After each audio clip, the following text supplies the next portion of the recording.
Hello. Yes, here we are again with another excellent episode of Rare Together, the podcast series from LDA Research that explores what it's really like to live with rare disease. I'm your host, Andrew Grant, and once again, we have two new guests who are going to generously share their experiences with us today.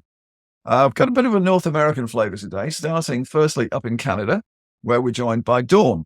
Hi, Dawn. How are you today? I'm doing well. Thanks for having me.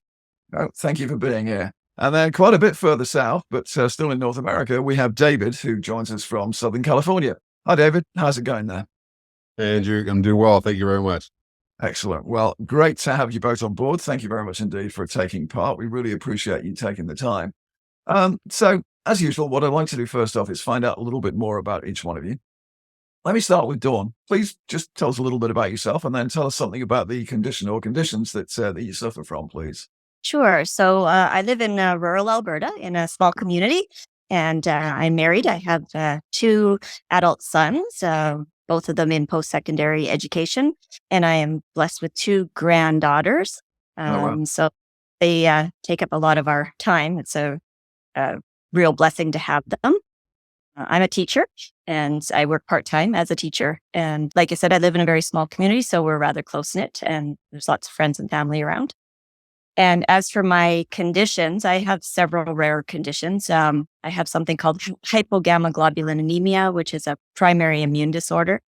And then I also have secondary adrenal insufficiency disorder, which was caused by pituitary adenoma, which has been making my life a little tricky as of late. And I suffer from hemiplegic migraines, which are migraines that affect only half of your body and can lead to paralysis. That's happened to me on two occasions where I've been paralyzed on one side of my body for a length of time, which is a bit of a challenge.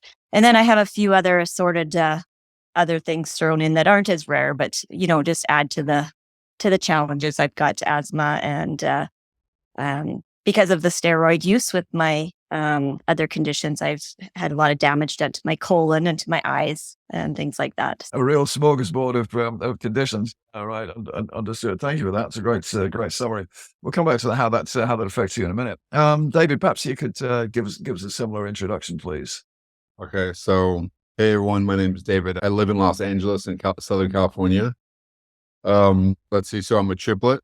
So a very fun upbringing. Two boys and one girl. So always someone to play with, a lot of fun. My poor parents were always very busy. So here in Southern California, we're very spoiled. Before my injury, I was an avid surfer, play soccer, take the dogs out on a walk. Kind of due to my rare condition, I kind of had a career change. In the December of 23, I was in my medical residency, so I was a intern physician, but due to that, I'm kind of currently in a career shift, which is pretty frustrating. Just talking about my rare disease, kind of similar to Dawn, but a pituitary adenoma. I have acromegaly. We can get more into that later, Andrew, but acromegaly. And because of the surgery, I have diabetes insipidus. I also have adrenal insufficiency. And then also, unfortunately, I had a stroke because of the surgery. And then with that, I have a lot of complications because of the stroke. But I think that take care of all the rare disease. Well, that's more than enough to be going on with. Yeah, absolutely. I'll come back to you, Dawn. So tell me, how predominantly do your conditions affect things for you on a day-to-day basis? I would say quite a bit, especially the adrenal insufficiency, because it really affects my energy level and my ability to work full time. I've had to accept that half time is where I can manage. I have to plan every day and make certain that I've allowed for rest breaks and just opportunities for my body to reset. Because of the adrenal insufficiency, I take medication multiple times a day. So making sure that I always have that with me and, having my emergency kit, making sure that everybody around me knows what to do in the event of an adrenal crisis. I've had several of those. So that's really, impacted me. And then, of course, because I have the primary immune disorder to go along with it, I'm very susceptible to infection. And of course, infection triggers adrenal insufficiency. And then with the migraines, it's kind of a difficult circle because low cortisol causes migraines, but also migraines and the uncontrolled pain will cause my cortisol to drop. So it's kind of just a bit of a cycle. So just managing with the migraines. And I think the other big challenge is because adrenal insufficiency mimics so many other illnesses, a lot of times it's hard to know if I need to be treating my insufficiency disorder or if it's another thing going on. And it makes it a real challenge for my medical team to figure out as well. So yeah, day to day, it is always there. Always in your mind, always have to be prepared. Yeah, right. I can understand. That's a lot of effects. How about you, David? I mean, I saw you nodding to a couple of things that Yeah. go on there. Very glad you paired me with Don. So definitely feel every day in regard to adrenal insufficiency, it's kind of always lingering in the background, the fatigue mostly. Just like when you go out, you always have to be prepared, make sure you have your medications to take because you take it routinely throughout the day, and it's pretty bad if you miss a dose. Also, to add is my diabetes insipidus. That's that's very similar to the adrenal insufficiency where you have to always be prepared for your medications, and then also I've had to learn what diet foods to avoid. So, I mean, the main symptom of that is just pretty like extreme thirst. So I avoid jacuzzis, I avoid really salty food. So it's kind of like lingering in the background, and then just knowledge of what to avoid, and then just always being prepared to have your medications. And thankfully, I haven't had to use the adrenal crisis kit, but actually just got the kit like last week. So Yeah, no, that's really interesting. So you never use it, David, but so Dawn, give us an example where you've had a crisis and you've had to use it. Actually, I just ended up in the hospital about a week ago with Okay. a crisis. Was triggered by the stomach flu. And I had been at a teachers' convention in Edmonton and I was feeling unwell. So I was attempting to get home. And of course, I live in rural Alberta, so it's an hour and a half drive Right. to get home. And I was driving home and became very ill. I pulled over on the side of the highway and I was ill. And then I managed to get up to a gas station that was a few miles up the road. There's only 2 gas stations between the city and my home. But I just flipped out and I got there and they were able to call an ambulance for me and help me to administer my medication. And fortunately, the hospital that I was taken to, the doctor was very good and very open to looking up what to do. And their treatment was very, very well done. So, but that kit is so important because it didn't take long from when I started to feel really ill until I passed out. So if I hadn't had that medication, it could have been a much more serious situation. Right. Okay. Yes, I can imagine. So actually, one thing that struck me from what you're saying there, given your condition, I mean, are there any restrictions on you driving, or is that not an issue for you? No, it's not an issue because I tend to know ahead of time, right? Like I will start to feel unwell. And so then I did pull over until I was safe to get myself up to the gas station. Had I not been, I would have called 911 from there. But it is Sure. for me a bit of a worry because if something were to happen on the side of the road and there's nobody there, that could be a bit of a situation. So I always kind of try to think about that. I Right. had told him that I was ill. He knew that. And so then, when I stopped answering the phone, he knew something was wrong. Right. Yeah, that's pretty good sign. Actually, what I was interested to know is a bit of a side note, really. It was, are there any restrictions on you actually keeping your license if you have a condition? I mean, here in the UK, we've got a couple of things. There are some conditions which would prevent you having, being able to renew your license. I don't know whether it's the same in Canada. They do have that here in Canada, but this isn't a condition that would be one of them. It's more things like epilepsy or things like that, where you get no warning, right, that something's going to go wrong. Okay, no, that's great because obviously you still got your freedom of the car. That's really good. What about in the US, David? Are there any potential yeah, restrictions? so Yeah, so but initially when I had my first seizures, like in 2021, I couldn't drive for 6 months. You had to wait 6 months from the time of your seizure, and that was a real pain in the butt. My mom had to drive me everywhere. So thankfully, knock on wood, I'm 3 years seizure free. I can drive. So Okay, right. Okay, so they kind of keep you under review. I hear what you're saying. Okay, brilliant. just Thank gonna you. add something really quick. I thought I can really appreciate when you said you went to the hospital. The doctor was really good and he looked up what to do. But as a prior physician myself, like that's a lot of medicine. It's such a rare disease what you have, but you just look up. There's a lot of good websites. You don't use Google, but you look up what to do. So I Yeah. chuckled like doctors had to look up adrenal insufficiency because Well, that's not something you ever see. I was going to ask you, and one thing you said, Dawn, in your notes, and you kind of touched on it in your notes beforehand, David, was this thing about having to educate the healthcare professional because you know more about your condition than they do. So I was going to come back to you, Dawn, and just kind of pick up on that because you suggested that you developed some, I don't know, strategies, I guess, for dealing with doctors who do know something about it, and the ones who care and the ones who don't care. I think was the phrase you used in your notes. Tell me what you were thinking there. Well, sure. So I have a lot of respect for a doctor that says, I don't know anything about this condition. I need to go and find out more. Or they ask you questions over the doctor that just kind of tries to, bowl their way through it.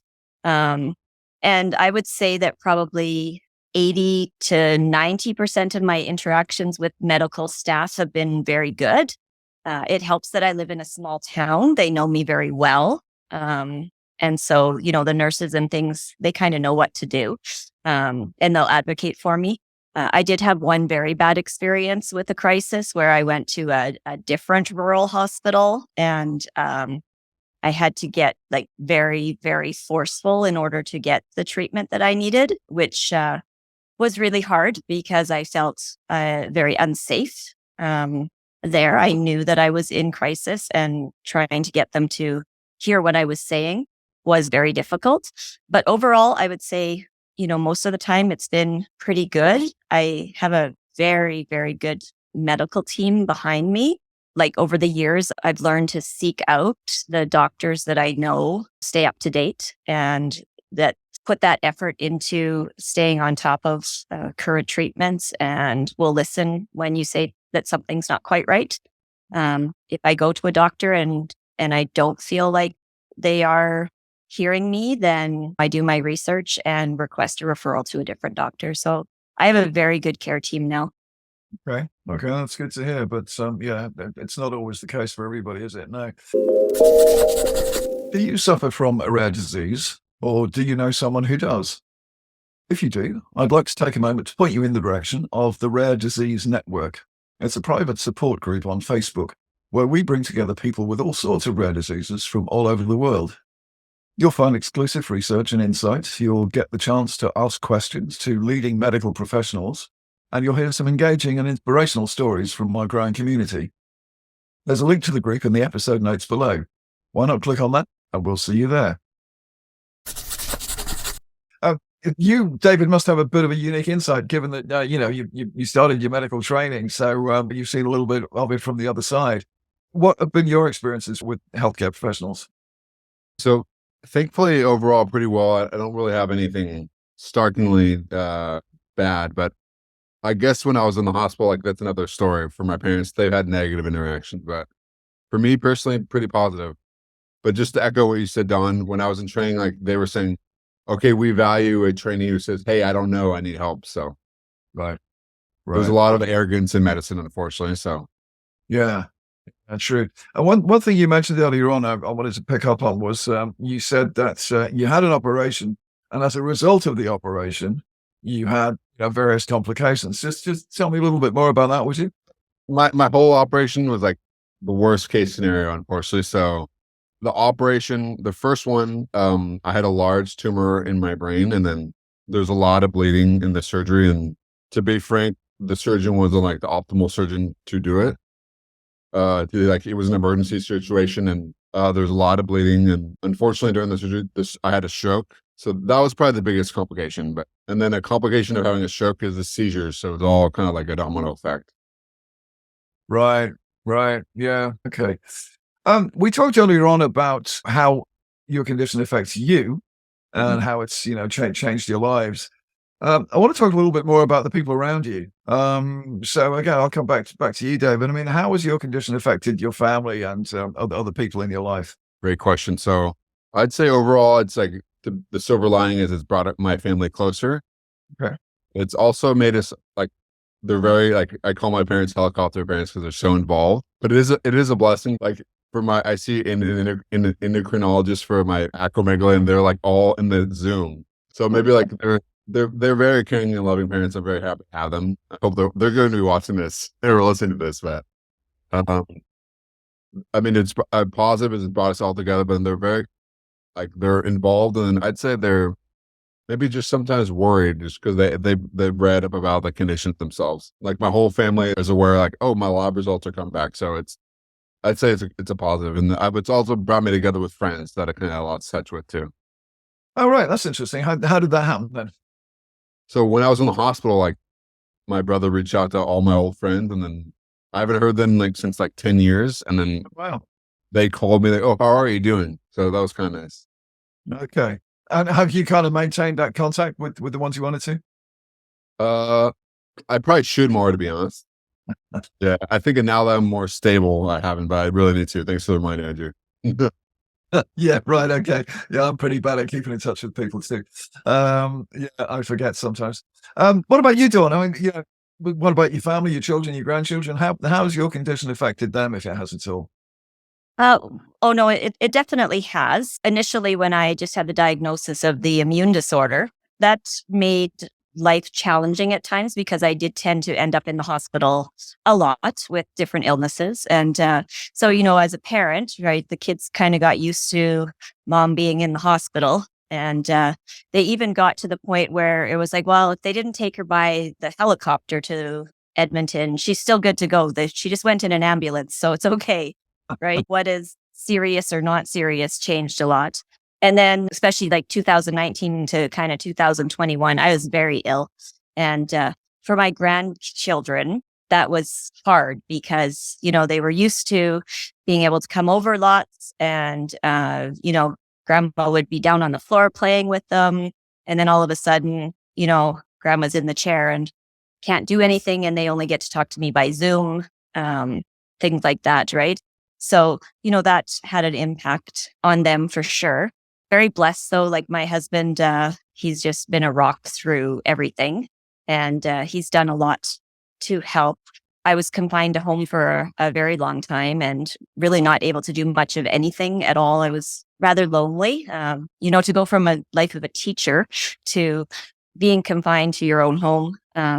So he did things like put up bird feeders and things right in the window so that I would have something to watch and things like that. I would say the other thing that's been hard for like some of my extended family is just understanding that my energy level does fluctuate and that, just like I can't work full time, I also can't play full time. And for them just to be able to understand that because sometimes they see recreational activities as not being tiring, whereas for me it actually is. But I think I'm very blessed with my family. They've just been there for me all the way through it. So, yeah, it's that thing about people don't necessarily understand what it's like to live your life, and they because they can't. A lot of these diseases are invisible, aren't they? So people struggle to understand sometimes. Yeah, on other podcasts, quite a few people have mentioned that. I just wanted to come on to a slightly different subject now. So, I'll come to you, David. To what extent do you, or you've obviously done some research, but have you interacted with other people with the same condition? I mean, do you kind of join Facebook groups and that sort of stuff for your conditions? Of course. So I think, yeah, I do. I've listened to a prior patient with acromegaly on a podcast, Jonathan Kahn. There's actually a very active Facebook group called Acromegaly Community, and big shout out to the president, Jill Sisko. It's very interactive and very supportive. We had a Zoom maybe a few weeks ago. Okay. And thankfully, I think in mid-March, we all go to Tucson, Arizona, where we have our annual conference. So it would be all fun to meet in person. There's a very thriving Facebook community, so it's fun. It's really fun. And only us patients can speak about oh, that medication is such a pain in the butt. So Like, yeah. Right. that's fine. Yeah, understood. No, it's really interesting. You're actually having a get together as well. What about you, Dawn? Have you participated in any patient groups? Yes, I follow a few different groups on Facebook for adrenal insufficiency. The Canadian Addison Society is really good. They have a lot of good information, and then there's a couple of other ones that I follow. And of course, I've been listening to the podcast too. So Okay. I was that you had somebody on earlier that had the adrenal insufficiency. And then I'm in contact with a few local people in Alberta. There's not very many of us, but there are a few of us around. And I had the chance to speak with a few people on the phone just to get questions answered and to learn more, find out what things are kind of normal part of the disease and what things I need to be more aware of. So that's been very helpful just to know that I'm not by myself. And yeah, and then there's a podcast in Canada here that a lady does that has adrenal insufficiency, and it is very informative and a fun podcast to listen to. So I've been catching up on all of the episodes on that one as well. Yeah, that's great to know that these things are working. Again, Dawn, one thing you said in your notes, I'm just looking at the notes again. You said one thing that concerns you about the Facebook groups is that you hear about people self-medicating. Mm-hmm. So Yes. tell me a little bit more about that. Sure. So on some of the Facebook groups that I followed, people will put in that they updose a lot. So with our condition, because we're steroid dependent, if we have an illness or a very stressful episode in our life, you do need to updose your steroids a little bit. But on some of the groups that I have followed, people are over updosing. They updose for like every little stress. They have an argument with their significant other and they'll updose and, just things that are just normal everyday things. And so I try to be like the voice of reason on there and talk about the damage that steroids do to your body. Prior to my diagnosis, before they knew what was going on, I was on a really like a roller coaster cycle of steroids, high dose steroids. They wean me off, then I get sick, back up on high dose steroids again. And it caused a lot of physical damage to my body. And I just don't want other people to go through that, feel better for an hour, but then down the road, you're going to be so much sicker. So, just make sure that they are listening to what their doctor says and following the guidelines that their doctor has given them, as tempting as it might be to go out on your own. Yeah, it's interesting that because of things like Facebook, that we learn much more about how people are managing their disease, which is a good thing in many ways. But as an example, where maybe you didn't want to know that about what other people are doing. So yeah, that's possibly pluses and minuses. I don't know. What about you, David? I mean, are there any minuses to the interaction with other patients? Not really, to be honest. Thankfully, no. Right. Okay. I often ask a question towards the end of these podcasts as to, and David's already answered this, but he might want to add something else. I ask people, because often we talk about the negative aspects, all the difficulties, the effects and all of that kind of stuff.